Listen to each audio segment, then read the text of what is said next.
say hello, and let's dive right into it. So what we're talking about today is it was kind of like a trick title, right? But it's when building your audience feels like work. Okay, let's start with the bad news. The bad news is that, well, business is our work, right? Like, this is what we're doing for a living. Like, even if it's your side job, I really want you to focus on it as if it's your full-time thing, even if you're not pouring the same amount of hours in, and realize that sometimes it does take work. Like, sometimes it doesn't always feel good. Someone was asking me this weekend, like, how do you keep up with like engagement on your posts? Like, how do you keep up with your group? And this weekend, I had a lot going on personally, and so I didn't really keep up or engage, you guys probably noticed, for about 3 days. And then after 3 days, I took about a half hour, 35 minutes to go through my group and make sure that I was responding to all the amazing stuff that you guys have been posting. And that 35 minutes, it probably did feel like work, like, if I'm gonna be honest. Like, it felt like work. Like, I was working and responding, but I was still enjoying it. But anyway, that's just to let you know that sometimes we do have to be intentional and do things in our business that feel like work. But let's get to the good stuff, right? Like, let's talk about how you cannot make it feel like stressful or overwhelming. And I think that's what most of you guys were expressing when I asked you that question. I asked you the question in the thought of building your audience, building a platform, whether that's blogging or starting a Facebook group or doing your email list, what's the most what's the block? Or if you already have an audience, you already have a group, what real problems are you finding? And that a lot of you are finding that it was overwhelming. So these are my like 5 tips for you of how to make it a little less overwhelming and how you can take the pressure off, which is good, because then I think it's going to be more sustainable and you're actually going to show up in your business. Let me check the feed really quick to make sure that, oh no, you're hearing 5 of me? Oh no, Emma, are you still hearing 5 of me? Dang it. Well, that wouldn't be good if you're hearing 5 of me. That would be really annoying. I guess what I can do too is I can try to click play and see if it'll let me. I don't know what I did to make it sound worse. Thank you, Emma. I appreciate you being my adorable guinea pig. Okay, now that I appreciate you guys, you're actually going to show up. Okay, hopefully you're not hearing 5 of me, but if you are, please let me know, because that sounds off. That would be awful. All good. You had 2 browsers open. So you were literally listening to me twice. Thank you, Emma. Okay, so these are my 5 tips for you and things that I found in my business that have been really helpful when it comes to just my audience in general and keeping up, because I definitely had a lot of the fears that you did with it being overwhelming. The first thing I would say is to really lead into your strengths when it comes to showing up in front of your audience. Let me give you an example. How this pops up for me is I end up doing a lot of videos because I like writing posts, but I just love showing up with you guys and hanging out on video.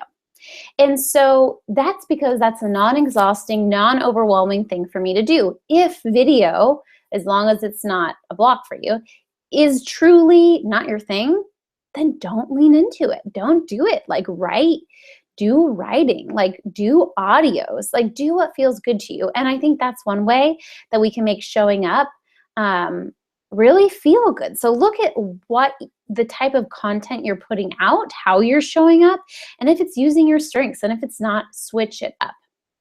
Another example of this is I plan ahead, like for launches, for my content, but I also kind of write in the moment. I like write things in the moment because that's what feels really good to me. And that's what I enjoy in my business. You may be different. You may be a huge planner, or you may despise planning, and showing up and writing a post every day, every other day, may not be overwhelming to you. And so really tune into your strengths and press into them, but also watch out for your weaknesses and make sure that you're not like avoiding things just because of procrastination or fear or perfectionism or stuff like that. The second one is to really realize when it comes to our audiences that consistency is better than frequency. What I mean by this is you want to show up consistently, right? But it doesn't necessarily have to be 4 times a day or even every single day. If you feel like, hey, I want to schedule stuff ahead of time, especially like if we're talking about Facebook groups, if you want to schedule all your posts out and just pop into your group 3 times a week, that's fine. But make sure on those 3 days you are showing up consistently, because I think what consistency does is it really builds trust and it builds rapport. And that, in my opinion, is what helps people get to know us and make sales for us too, when people feel like they're really connecting with us in a genuine way. So really look at consistency over frequency, like putting this pressure on yourself to, like, I don't know, for a while I was hearing people saying like post in Facebook groups 3 times a day. And I was like, what? To me, that felt overwhelming. So instead of pressing through and doing it, I just did it in a way where I could be consistent, but not show up that frequently. My goodness. Okay.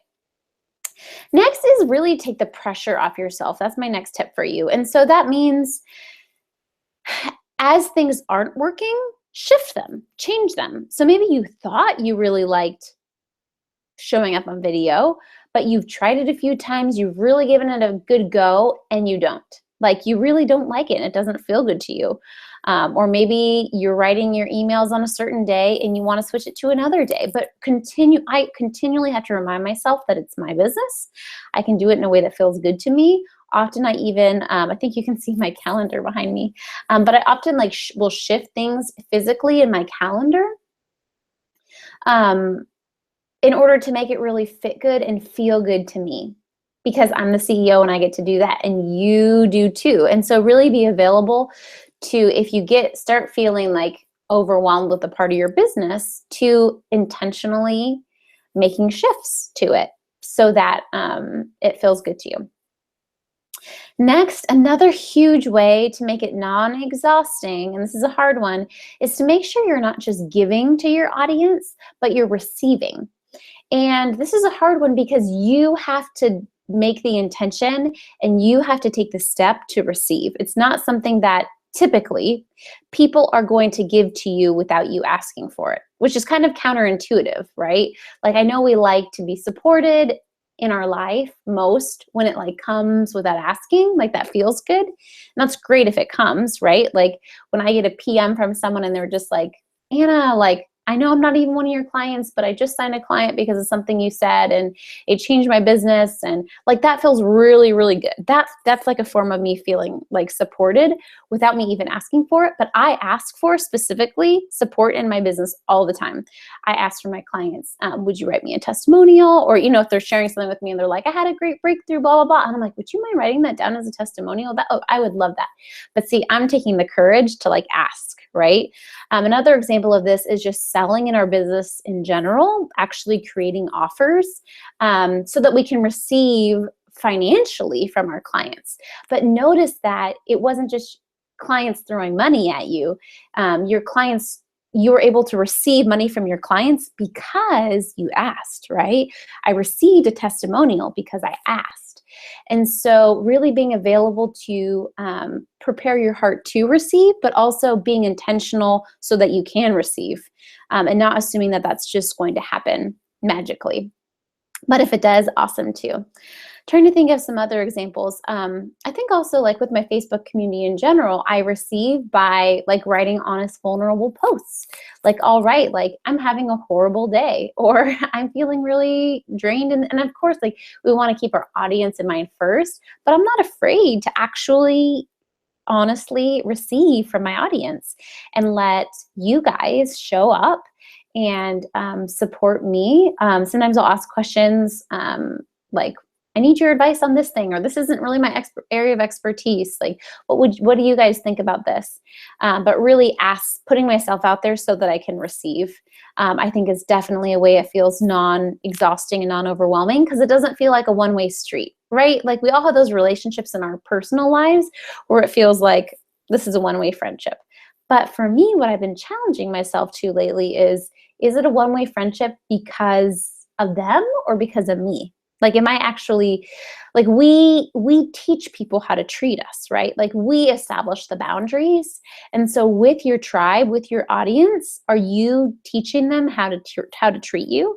Like, do you maintain your boundaries when people break rules, when people like overstep their bounds? So know that that's up to us.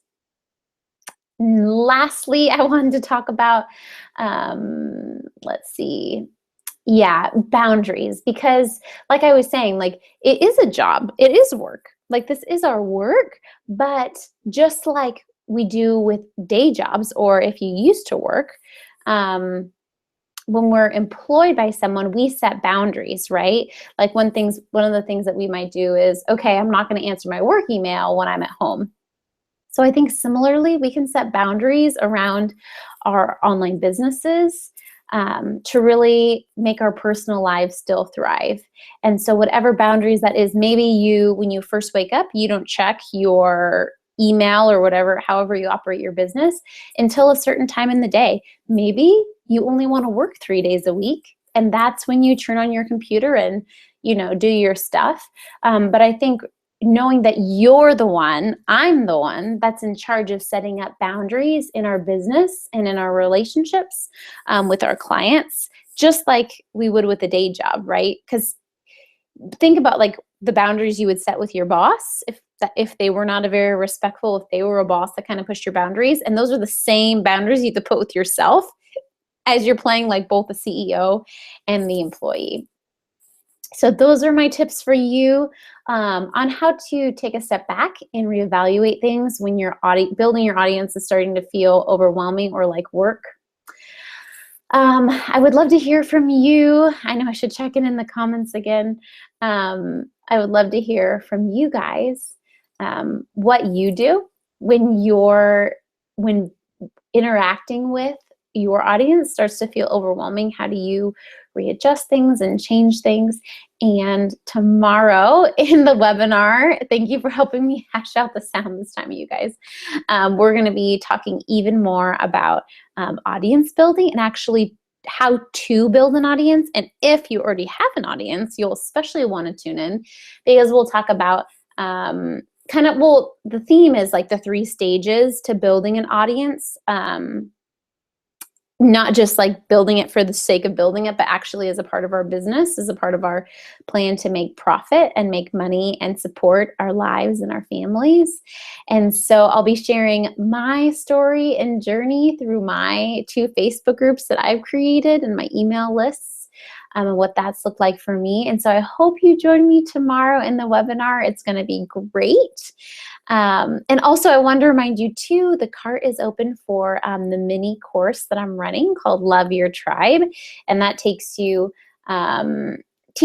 specifically how to build, how to grow, how to engage your audience, how to convert your audience into paying clients, right? Like, that's why we have an audience.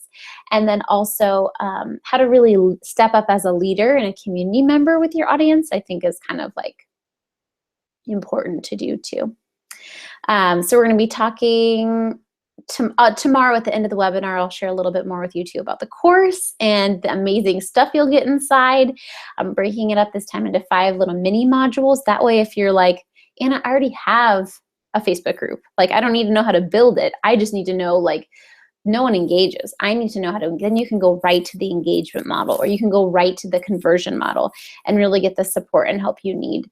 I think there's still some spots left. I'm offering the first 10 people to sign up a 30-minute strategy session with me. So feel free to hop on those. I'll post a link for you guys.